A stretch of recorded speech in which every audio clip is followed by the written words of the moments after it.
نحمده ونصلي على رسوله الكريم أما بعد فأعوذ بالله من الشيطان الرجيم بسم الله الرحمن الرحيم إنا أنزلناه في ليلة مباركة إنا كنا منذرين فيها يفرق كل أمر حكيم. وعن أبي موسى الأشعري رضي الله تعالى عنه قال قال رسول الله صلى الله عليه وسلم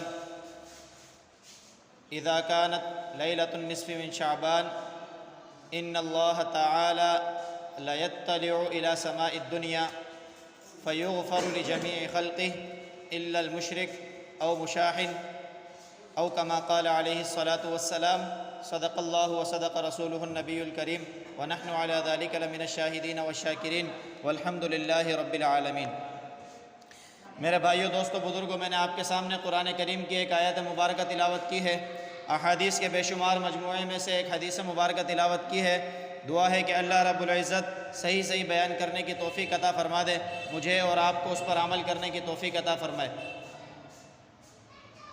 آج اللہ کے فضل و کرم سے، اللہ رب العزت کی عنایت سے، اللہ رب العزت نے ہمیں ایک اور مرتبہ ایک فضیلت والی رات عنایت فرمائی.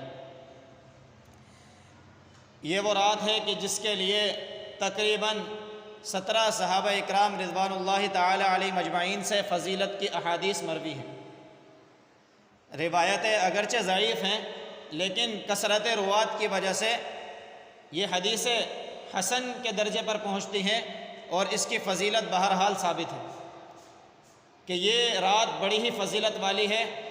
اور اللہ رب العزت نے ویسے ہی شعبان کے مہینے کو بڑی برکت عطا فرمائی.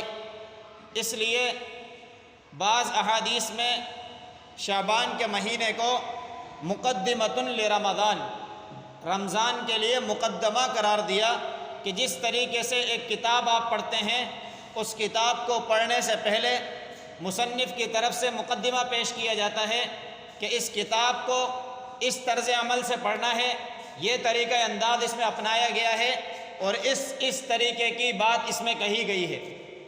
تو اس سے فائدہ وہی لوگ حاصل کریں گے جو اس کے مطابق اس سے فیضیاب ہوں گے. تو نبی علیہ الصلوۃ والسلام کی احادیث سے یہ بات معلوم ہوئی کہ رمضان کے مہینے کے لیے یہ شعبان کا مہینہ اس مقدمے کی حیثیت رکھتا ہے کہ اللہ رب العزت چاہتے ہیں کہ جب تم اتنے فضیلت، برکت، مغفرت، رحمت اس مہینے میں داخل ہونے والے ہو تو تمہیں چاہیے کہ تم پاک اور صاف ہو جاؤ.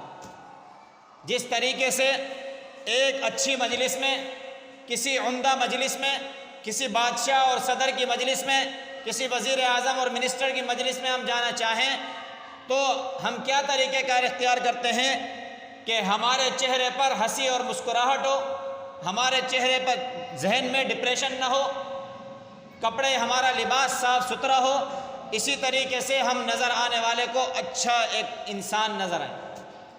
تو اللہ رب العزت بھی یہ چاہتے ہیں کہ جب تم مہینوں کے سردار رمضان میں داخل ہونے والے ہو تو اب تمہیں چاہیے کہ تم اس شعبان کے مہینے سے فائدہ اٹھاؤ اور اس میں جو فضیلت والی رات آنے والی ہے اس سے فائدہ اٹھاتے ہوئے اپنے آپ کو پاک اور صاف کر لو گناہوں سے، اپنے آپ کو پاک اور صاف کر لو کینے سے، اپنے آپ کو پاک اور صاف کر لو برائیوں سے. جو میں نے آپ کے سامنے حدیث مبارکہ تلاوت کی اس میں موسیٰ اشعری رضی اللہ عنہ نبی علیہ الصلوۃ والسلام سے یہ روایت کر رہے ہیں کہ اللہ رب العزت شعبان کی 15ویں تاریخ کی رات میں غروب آفتاب کے بعد سے ہی انسانوں کی طرف متوجہ ہو جاتے ہیں. لا یطلع، اللہ رب العزت جھانکتے ہیں، مراد یہ کہ اللہ ہر انسان کی طرف متوجہ ہوتے ہیں. پھر اللہ رب العزت فیغفر لجمیع خلقی، تمام مخلوق کو بخش دیتے ہیں، الا المشرک او مشاحن، مگر وہ شخص جو کسی بھی طریقے کا شرک کرتا ہے یا کسی بھی طریقے کی برائی اس کے اندر ہے تو ایسے شخص کو اللہ رب العزت معاف نہیں کرے.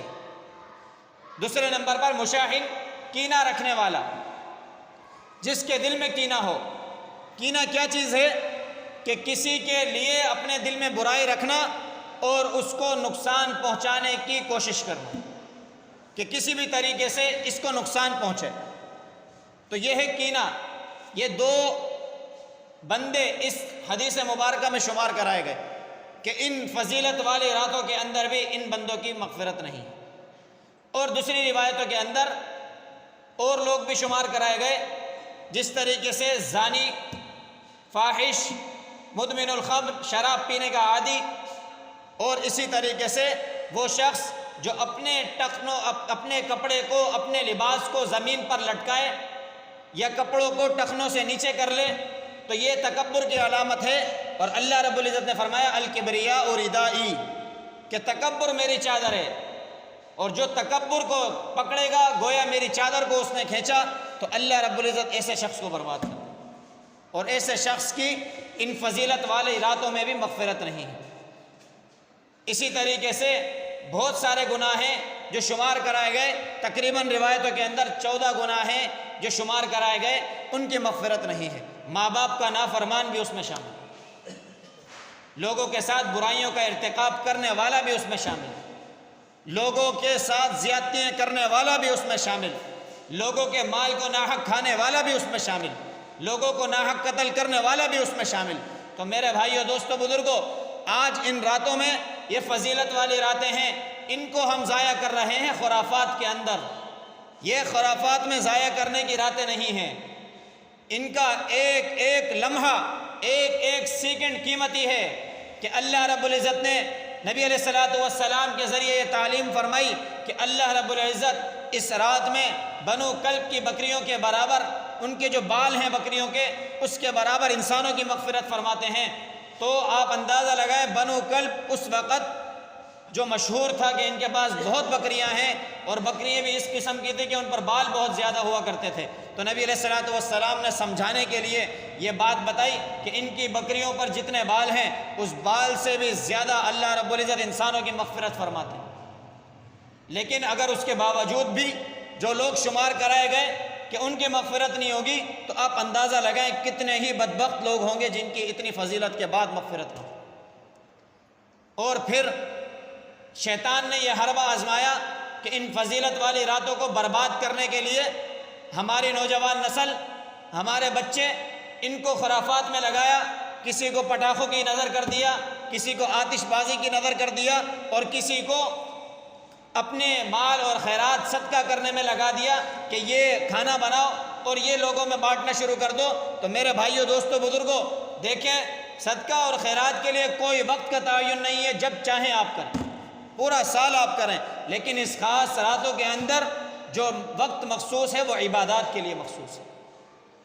آپ چاہتے ہیں حلوے بنا کر تقسیم کریں، یا اور کوئی شیرینی تقسیم کریں، یا اللہ رب العزت کی بارگاہ میں بریانی وغیرہ اور جو چاہیں آپ تقسیم کریں، لیکن اس کو اس رات کے ساتھ نہ جوڑیں کہ آپ اس عمل کو پوری رات میں کریں، لیکن جو اللہ کی بارگاہ میں پیش ہونا تھا وہ پیش نہیں ہو. مثال کے طور پر ایک بادشاہ چاہتا ہے کہ آپ ایک خاص مجلس میں آئیں اور آپ اپنے ساتھ ٹولیوں کی شکل لے کر جائیں، تو آپ مجھے بتائیں اس بادشاہ کے بلانے کا مقصد ثابت ہوا یا فوت ہو گیا؟ یہاں بھی اس بات کو زیر نظر رکھیں کہ ہم جو فرض عبادات کر رہے ہیں اور جو فرائض انجام دے رہے ہیں، یہ ایک عام مجلس ہے. اس کے بعد اللہ چاہتے ہیں کہ تم مجھ سے خاص ملاقات کرو.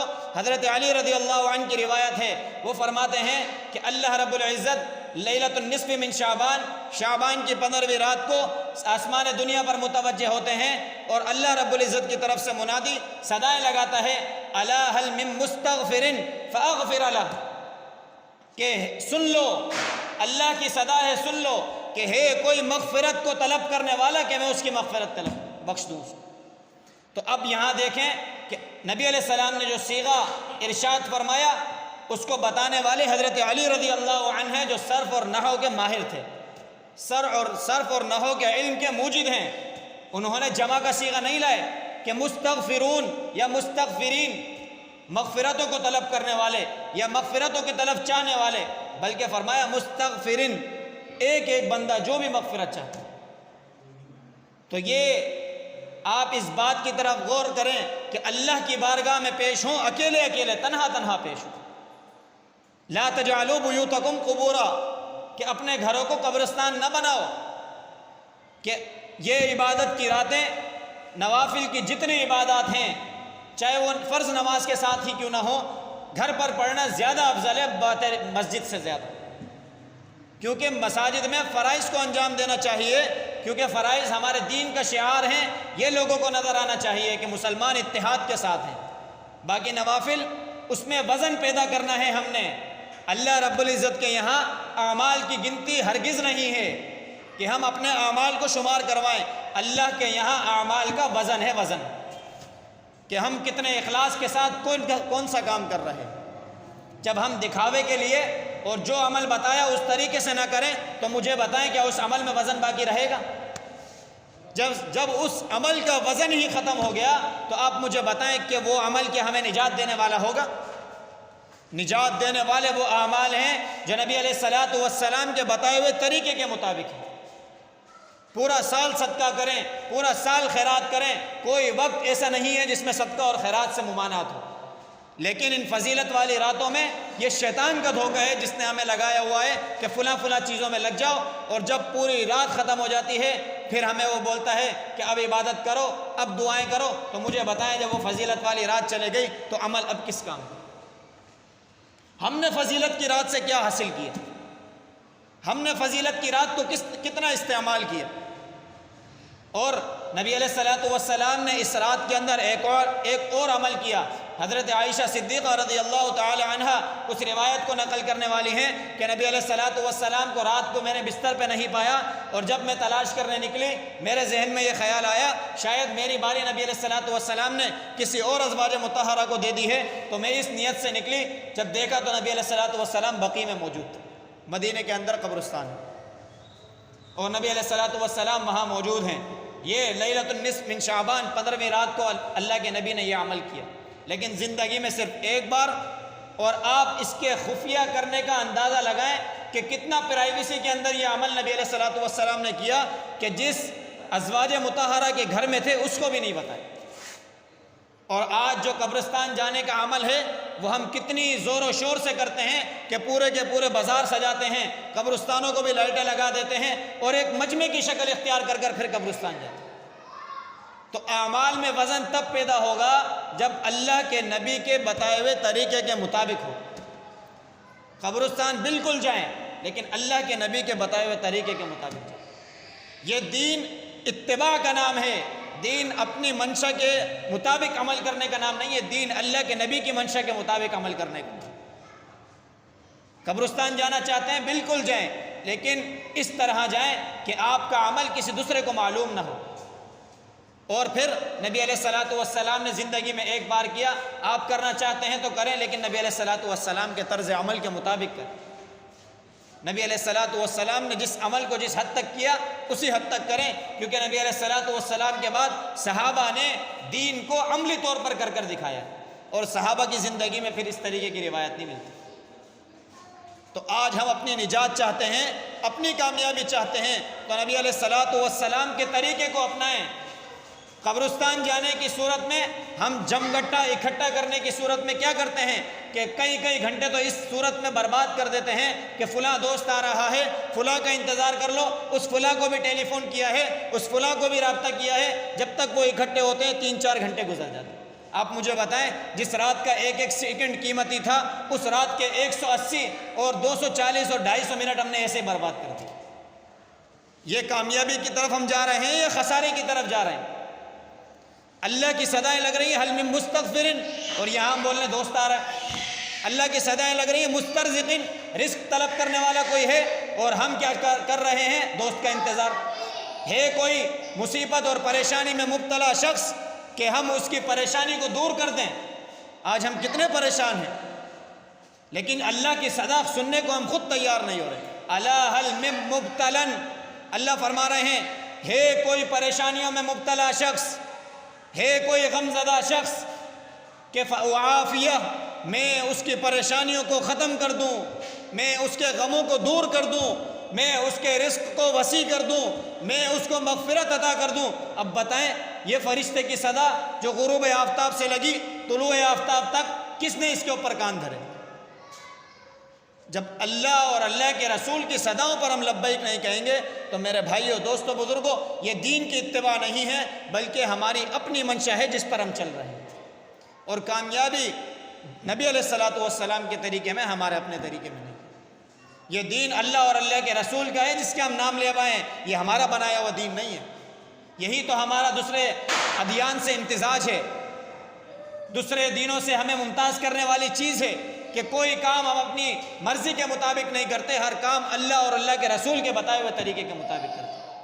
اگر ہم کامیابی چاہتے ہیں تو نبی علیہ الصلوۃ والسلام کے طریقے پہ آ جائیں۔ یہ آج فضیلت والی رات، اس کو فضیلت پانے کے لیے ہم گزار دیں، اس کو روڈ چوک چوراہوں پر برباد نہ کریں، اس کو اپنے گھروں کو آباد کریں اللہ کے ذکر کے ساتھ، اپنے گھروں کو آباد کریں تلاوت قرآن کے ساتھ، اپنے گھروں کو آباد کریں اذکار کے ساتھ، اپنے گھروں کو آباد کریں تسبیحات کے ساتھ، اپنے گھروں کو آباد کریں نوافل کے ساتھ۔ تو میرے بھائیوں، دوستوں، بزرگوں، دعا ہے کہ جو باتیں کہیں ان پر اللہ خود مجھے بھی عمل کرنے کی توفیق عطا فرمائے، آپ تمام میں سے ہر ایک کو عمل کرنے کی توفیق عطا فرما دے۔ وآخر دعوانا الحمد للہ رب العالمین۔ الحمد للہ رب العالمین والعاقبۃ للمتقین والصلاة والسلام علی سید الانبیاء والمرسلین۔ اللہم انت السلام ومنک السلام تبارکت یا ذا الجلال والاکرام۔ اللہ کریم ہمارا یہاں بیٹھنا اپنی بارگاہ عالیہ میں قبول فرما۔ اللہ کریم قرآن اور احادیث کا سننا سنانا اپنی بارگاہ عالیہ میں قبول فرما۔ یا اللہ جو درس و تدریس کا سلسلہ چل رہا ہے، یا اللہ اس کو ہمارے معاشرے میں عام فرما۔ یا اللہ اس میں زیادہ سے زیادہ لوگوں کو شرکت کرنے کی توفیق عطا فرما۔ یا اللہ ہمارے معاشرے کی اصلاح قرآن اور احادیث کے اخلاق سے فرما۔ یا اللہ ہمارے اخلاقوں کو قرآن کے اخلاق سے منور فرما۔ یا اللہ جتنے بیمار ہیں، پریشان حال ہیں، بیمار ہیں، مصیبت زدہ ہیں، یا اللہ تمام کی بیماریوں کو، پریشانیوں کو، مصیبتوں کو دور فرما۔ یا اللہ جتنے پیارے ہمارے اس دنیا سے چلے گئے، یا اللہ سب کی کامل بخشش فرما۔ یا اللہ آج فضیلت والی رات میں یا اللہ وہ اعمال کرنے کی ہم سب کو توفیق عطا فرما جو نبی علیہ الصلوۃ والسلام نے ہمیں بتائے اور کر دکھائے، تاکہ ہم اس رات کی فضیلت سے بھرپور فائدہ اٹھا سکیں۔ یا اللہ ان اعمال سے ہم کو دور فرما دے جو تجھے اور تیرے نبی کو ناراض کرنے والے ہیں۔ اللہم رب ارحمہما کما ربیانی صغیرا، وصلی اللہ تعالی علی رسول خیر خلقہ محمد وعلی آلہ واصحابہ اجمعین، آمین برحمتک یا